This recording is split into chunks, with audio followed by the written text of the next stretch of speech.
malusog na pamilya. Kasi yan po talaga ang gusto ng Diyos na mangyari sa pamilya ko at sa pamilya nyo. Pero paano po ba yun? Na magiging mapasaya natin ang Panginoon. Masaya sila sa kanilang pamilya. Sagot po kayo. Wala pong maling sagot. Okay, sige kuya. Bakit kayo masaya sa pamilya nyo? Pag nakakain? Ha? Pag may nakakain. Kayo ba masaya kayo pag may nakakain? Pag wala, ano? Malungkot. Ayan, tingnan natin. Sige. Sabi po kasi ng iba, masaya daw yung pamilya nila kapag nag-uusap-usap sila, tama si Ining. Sama-sama sila, nag-uusap-usap. Trust, tiwala sa isa't isa. At masaya din daw po sila kapag malusog ang isip at malusog ang katawan. Yan po ang ilan lamang sa nagpapasaya ng mga pamilya. Okay, kagabi, pag nandito kayong lahat, atin pong nakita yung tatlong leading causes of death and illness. Ano po? Nangunguna. Sino po nakakatanda? Ano nga po ang unang sakit na marami sa mga Filipino ngayon? Sakit saan? Sa puso, tama. Pangalawa, sakit sa? Cancer. Talagang nakikinig si Sir. Ayan. At alam niyo po ba, ayon sa statistics, very recent last year, ang sabi po dito, from January to July ng 2023, halos last year lang po ito. Ischemic heart disease were the leading cause of death. Gaano kadami? Tingnan nyo naman po kung gaano kadami. 65,346 or 19% ng mga namatay sa Pilipinas lang po yan ay dahil sa sakit sa puso. Cancer, 35,672. Halos kalahati ng kaso ng namamatay sa sakit sa puso. Malungkot na bagay po yan. So, tanungin natin, ano ba yung sakit sa puso? No? Although, alam nyo na, reviewin po natin. Ano ba yung sakit sa puso? Tinatawag po natin yan na coronary heart disease. O kaya, coronary artery disease. Pareho lang yan. At sabi ng iba, yan po yung common na term na ginagamit kapag merong ischemic heart disease. Ano po? Mamaya ko po mas i-explain kung ano nangyayari kapag may coronary artery disease or coronary heart disease. Okay, sabi po ng Center for Disease Control and Prevention Center, ischemic heart disease is the most common form of heart disease in the United States. At alam niyo po, hindi lang yan sa Amerika. Namana o nagaya na rin po dito sa Pilipinas na yan ang common na sakit. Yan ang common sa mga heart ailment. At alam niyo po, sabi dyan, tingnan nyo, leading cause of heart attack. At kapag merong atake sa puso, bibihira po ang nakakaligtas dyan. Kalimitan, namamatay. Ito po ang halimbawa, ang picture ng inyong mga artery o ugat. Yan man ay artery o yan man ay vein, ugat sa inyong puso. Pinalaki lang, pero definitely maliliit lang po yan. Ito po yung nangyayari, explain ko na lang. Kapag masyado tayong stress, kapag naninigarilyo, kapag merong mga infection o ibang sakit, ito pong ating lining ng blood vessels ay nasisira. Pagkatapos, yung mga kinakain po natin, yung ipinasok natin sa ating bibig na mga unhealthy fatty foods, pag yan po ay pumasok sa ating bibig, pupunta sa ating stomach, gigilingin po yan. Sa simpleng paliwanag. Pag nagiling yan, yung lahat ng kinain nyo, burger, chicken, gulay, prutas, yan po ay pupunta sa small intestine. Pagdating sa small intestine, mas dudurugin pa po yan. Hanggang sa yan po ay ready na maging dugo at pumasok sa ating bloodstream sa pamamagitan ng ating liver. Pero pagdating po ng lahat ng kinain natin na na-convert po sa dugo, ayan, darating po ang panahon, darating po ang panahon kung nakikita nyo yan, yun po ang tinatawag natin cholesterol deposits, taba. At yan po mga taba na yan ay una, konti, padami ng padami, hanggang sa ito po ay halos bumara na sa mga ugat sa inyong puso. Kaya nagkakaroon ng atake sa puso. Hindi nasusupply o hindi nakakadaan ang mga dugo, yan po, itong mga dugo na ito para madala at manorish ang inyong puso. Lahat po ng ating kinain, umiikot lang po yan sa ating katawan. So wala pong itatapon kundi yung mga waste, yung mga fiber na inilalabas naman sa ating colon o sa ating large intestine at ilalabas niyo bilang dumi. The rest, lahat po yan ay papasok sa inyong blood vessels at i-distribute. Ang problema nga natin dahil sa dami ng taba na yan, ang tawag po natin yan ay atherosclerosis. Pwede po yung mag-burst, pwedeng pumutok, pwedeng bumara. At ano naman ang mararamdaman ninyo kapag nangyayari yan? Anyway, ito po yung normal, ito yung mild, ito yung moderate, at ito po yung severe na mga taba na halos bumabara sa puso. Ano yung mga dahilan niya? Ano yung causes? Ito po. Kapag mataas ang inyong cholesterol, nagpa-check po ba kayo ng inyong blood care? Mataas ang cholesterol, mataas ang triglyceride sa inyong examen ng dugo? Posible po na meron na kayo o sigurado na meron na kayong pagbara sa mga ugat ng inyong puso. Isa pa, kung lagi kayong high blood, ilang taon ang high blood, kailangan nagpapacheck po kayo. Yung naninigarilyo at yung may diabetes. Ang diabetes po, isa sa complication yan ay ang complication sa puso. Okay? So dapat kapag meron po kayong mga ganito, nagpapacheck up po kayo para makita po kung anong kondisyon. Bakit? Kasi mamaya, bigla na lang kayong atakihin. Alam niyo po ba na mayroon tayong mga worker sa ating mga denomination na nakaupo lang po siya, tapos nakita siya ng medical doctor, pinagpapawisan siya, aircon, wala siyang nararamdaman that time. Nung umuwi siya sa bahay, sinundan po siya ng ating doktor sa AUP Clinic. Sabi niya, "Sir, pumunta ka na sa hospital." "Bakit? Okay naman ako." "Basta pumunta ka na sa hospital ngayon din." "Bakit ba? Okay naman ako." Alam niyo po, sabi ni Doc Sharon Sarmiento, "Basta sir, pumunta ka na."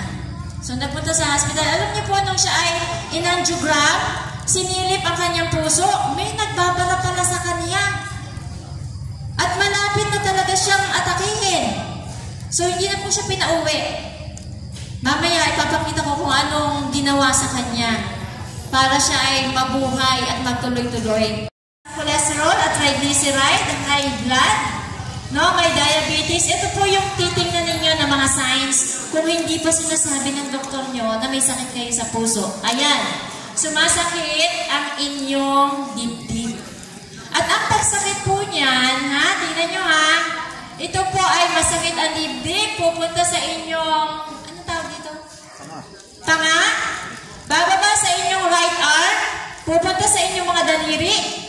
Yan po yung sakit, hindi sa left, ha, sa right. Ramdam mo, may nakadagang parang elepante sa dibdib mo. Ibig sabihin, mabigat. Masakit dito, sa gitna, yung tinatawag ng iba nga heartburn. No? Pagkatapos, triggered or mas sumasakit siya kapag ikaw ay umiiyak o sobrang masaya, pero nare-relieve naman siya kapag ikaw ay nagpahinga. Okay, tandaan niyo yan ha. Next, shortness of breath. Nakaupo ka lang, wala ka namang ginagawa, you are just sitting, pero ramdam mo, kinakapos ka ng paghinga. Normal lang yung kinakapos ka ng paghinga pagkatapos ng basketball. Pagkatapos ng extreme activity, nagtakbo ka, nagmarathon ka, medyo habol mo yon. Pero kung wala ka namang ginagawang mabigat, pero kapos ang iyong paghinga, aba, tumakbo ka na sa doktor. Emergency case yan. Next, wala ka namang asthma, wala ka namang regular na ubo, pero pag ubo mo, may plema ka, pero hindi siya red. Galing sa lungs pag red. Hindi naman siya upong may infection kung yan ay yellow. So kapag yan po ay pinkish, frothy ang tawag namin dyan. Frothy sputum. So, isa po yan sa symptoms. Edema, namamaga ang iyong lower extremities. Kapag may tinatawag po tayong sa right side at may sa left side, no? Kapag yan ay right side, meron kang pamamanas, wala kang ganang kumain, pero tumataas ang timbang mo. Yung right side ng puso mo ang may problema. Tawag dyan, right-sided heart failure. Kapag left, malimit yung palpitation, yung ramdam mo, halos ramdam mo yung kapain mo, kaya mo kapain dito yung kabog ng dibdib mo. Okay? May shortness of breath, madaling mapagod, patig, at nanghihina ka. So, yan po yung mga sintomas, mga minamahal na kapatid. Ganun din, leg pain. Hindi ka naman maghapong nakatayo, pero ramdam mo, masakit ang iyong paa. Yan yung cholesterol. Step 2, lalagyan po siya ng stent. Parang bakal, pero hindi po siya bakal. No? Parang wire yan, ganyan. May balon. Pagkatapos i-inflate po yung balon para bumuka po itong kawad na ito. At pag yan po ay nakabuka na, tatanggalin po itong balon na ito at iiwan na yan. So ito po yung mga sinabi natin na inopera na hindi open heart. Angioplasty ang tawag dyan. Problema po sa angioplasty, mahal. Kung meron kang 300,000, isang bulb yan, edi carry. Pero kung wala po tayong tinago, ingatan po natin ang ating buhay. Kasi baka yung tinago ng iba, makuha natin. Ng ugat sa puso, bulb replacement. O kaya, yung mga sakit ng mga bata na pinanganak sila, na may sakit talaga sila sa puso. Binubuksan po talaga yan. Pero usually, ito po yung ginagamit natin. Sa karaniwang meron lang bara. Ordinaryong bara. Mas mahal po ito. Ngayon, kung yan naman ay stroke, sinama ko na po yan kasi pagbabara din yan eh. Cholesterol deposits din po yan.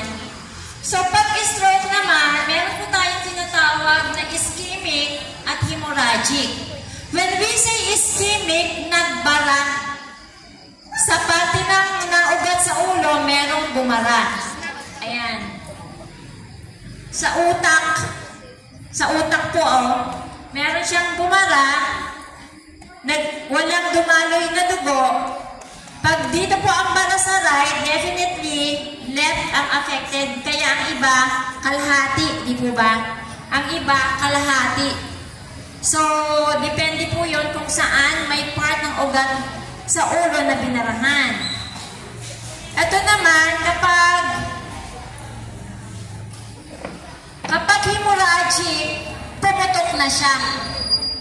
Pumutok. Kapag pumutok, kasi yung ating utak po, brain lang talaga ang laman yan. Walang iba.